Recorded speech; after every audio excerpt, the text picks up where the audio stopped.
Hello, all you beautiful people. Happy Sunday. It is May 26, 2024 at 10:11 a.m. Eastern Standard Time. I'm in North Carolina. If you are listening to this in North Carolina, in your respective spaces and places and city, state, put your city, state, put your country, because I have people listening to me all around the world, literally. And just wanted to just share with you all just a few thoughts that I had concerning a couple of things that has happened. And if you would share and swipe and invite, it will also be available on Meaningful Messages podcast, season 4, which has been brought back. And for us to do a continuation of that, last week we spoke about the whole Diddy situation, and I'm just giving my expertise when it comes to me being a domestic violence survivor. Hello, by the way. My name is Tamika Smith, and I am the creative director and founder of Wordsmith Enterprises and also Lady Esther Productions. And I am a mother, and I'm a woman that loves God, and I'm a woman after God's heart, first and foremost. And I like to joke and laugh. And when it's time to talk about serious stuff, definitely, it's a time and place for everything, right? Not to do Bible study and all that stuff. I'm a saint. The word might come out a little bit, but all is well. So I do want to just address a couple things. And this is not a message to be messy or anything like that, because I'm a woman that has, as it says in the word, the first advocate, first of all, is me. I've been an advocate for over 14 years now. And it does say in the word that we're supposed to speak up for those who cannot speak up for themselves. So, that's in Proverbs. And as a woman of faith and as a woman that loves wisdom, I am a wordsmith. I am my brand, literally. And so when it comes to my journey, and the whole title of this podcast is going to be Living a Transformed Life. I do want to give a trigger warning, because some of the things that I've encountered from my experience, it may trigger some of you. And I suggest that if it may be too sensitive for your ears, to, take a couple deep breaths, back off. I know the minions are going to be here too. Hey, how y'all doing? But all is well. So when it comes to living a transformed life, uh, we go through so much in life. Nobody is exempt from, just going through. That's long suffering. That's one of the fruits of the spirit. And through the long suffering that I have encountered in my 41 years of living, that I've discovered that, when you tell your story, it not only builds your faith, but it also builds the faith of other people. And when you're building the faith of other people, they become encouraged, they become strengthened, to also share their story. And, stories of whether it's domestic violence or some crazy messiness going on in the church, or dealing with cults. And when I say dealing with cults, like back in 2022, I also shared experience that I had at a church that I was going to at the time. And so, like, the recent encounters that I've had is very similar to what I've had in recent days. But nevertheless, as it says in the word, we overcome by the blood of the Lamb and the words of our testimony, because we love our lives not unto death. So it may be sounding like I'm going all around in circles, but I'm going to bring it back home. Trust and believe. So when you are dealing with, things and traumatic experience such as domestic violence, one of the things I have learned as an advocate, people will try to attack you as if you're still a quote unquote domestic violence victim, as if you're weak, as if you're timid, as if you're afraid to use your voice.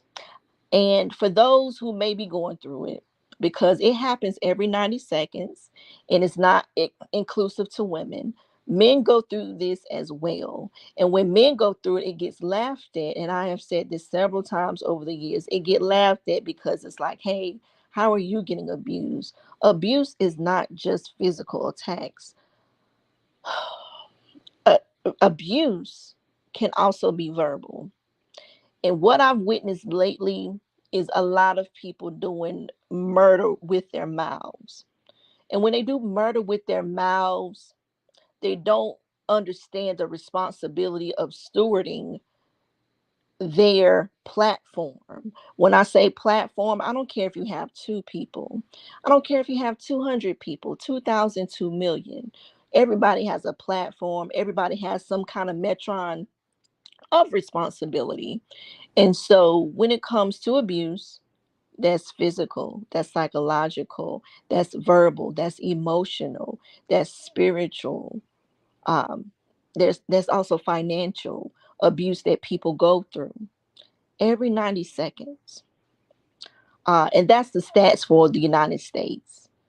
The whole UN has, not to bore you with stats, but I'm just speaking facts because I like to call myself a librarian because I love to keep notes and documentations. Um, but the UN has a whole division of domestic violence on a global scale. And so, because it is that serious, and in my experience, in my own story going across the world, I've encountered, so many different stories, but they have the same theme. And when you're dealing with someone such as a narcissist, um, the scariest thing for them is to be found out that the image that they portrayed is false. They have false narratives, and it scares them so much that they have these attack campaigns to make it appear for you to not be a trusted source, a trusted, reliable source, as if your testimony is inaccurate. You will be gaslighted to the fact that, oh, what you're saying is not correct. They may try to demonize you. They may try to insult your looks or, your sexual preferences. Because we're going to go all the way there today. And when I speak for advocacy, I'm not looking at a person's quote unquote sin. I'm looking at the person as a human being. I'm not too far gone into Christendom that I'm dealing with spiritual psychosis. And a lot of people need to seek a psychologist in therapy because of idol worship that has been going on recently. But when it comes to abuse and when it comes to a quote unquote victim, um, we need to believe survivors. We need to believe survivors until you have a reason not to believe them, because so many people are scared, and you don't have to be on a necessarily a platform to speak on certain things that maybe you may be dealing with in private, because I'm also a believer of not bleeding on people when you are, going through your healing and transformation process as well. But what I don't do is take my story lightly for anyone or anything or any cause, because I'm living to talk about it and to testify for the last 14 years. And there are people that have gone through this that has not. And it's very sad as grown human beings that some of the things that I've encountered in my years, not just the last couple days, but in my years, that every time there is an abusive situation, whether it's on the shade room or whatever the case may be, that the people want to look at the victim as if they provoked this person to do this. And that's why you take psychology. That's why you go to therapy. You go to trusted individuals for these kind of situations. And I can't see comments. I'll go back and read comments. I'm just talking right now. So don't get offended because of that, because everybody get offended because of everything now. Um, but when it comes to domestic violence and this situation, when it comes to Cassie and looking at comments in the shade room and spiritual world, and those platforms that cause all kind of divisiveness, and then we got mascots in the black church especially that do the same thing and pay for posts to for marketing issues, and that's not of God, but that's another story for another day. But when it comes to domestic violence and living a transformed life, and whenever you are seeking wise counsel, you have to look at the fruit of individuals. We get so caught up in the gifts of charismatic gifts, words of wisdom, words of knowledge, faith, healing, or especially prophecy. Oh my God. Tongues, speaking in tongues, and not getting too deep into denominations and all that, but we look into the gifts, but we're not looking at the fruit. And we need to look at the fruit. That's the result of a transformed life. A transformed life, you're going to see the fruit. Do you see barren? Do you see bitterness? Do you see brazen? Do you see rude? Do you see arrogance? Do you see pride? Do you see Leviathan? Examine people. Look at the fruit.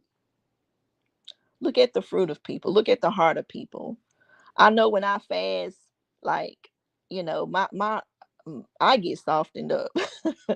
I get transformed. I might get hangry at times, but I get transformed throughout it all. And through this transformed life that I can testify to and that I have receipts from, that I take, you know, this responsibility that I chose to have, becoming an advocate. Um, I take it seriously. I don't want for anyone to diminish my story, um, because it is my story and I can own it and I can speak on it how I feel fit to speak on it. However, I do have people that I submit to on earth, because I'm not an alien, on earth, that I submit to, so I can hold myself accountable and other people can hold me accountable. Because after all, iron sharp as iron, but you can't be sharp around butter knife people, ladies and gentlemen.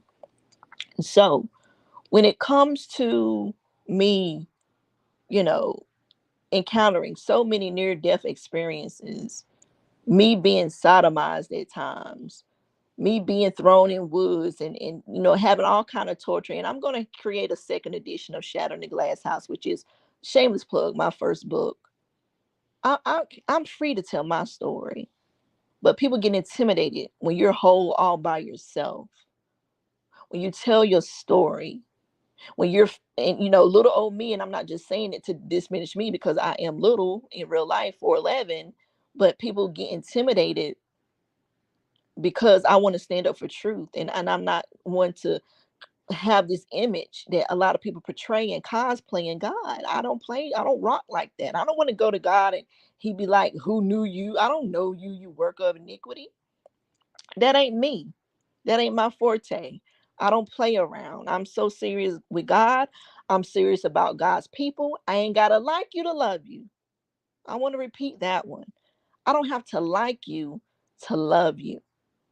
And with the love of God, my number has not changed since 2015. I have done everything the biblical way. And so I hope you all have an amazing day, an amazing weekend, and an amazing life. I'm out of here.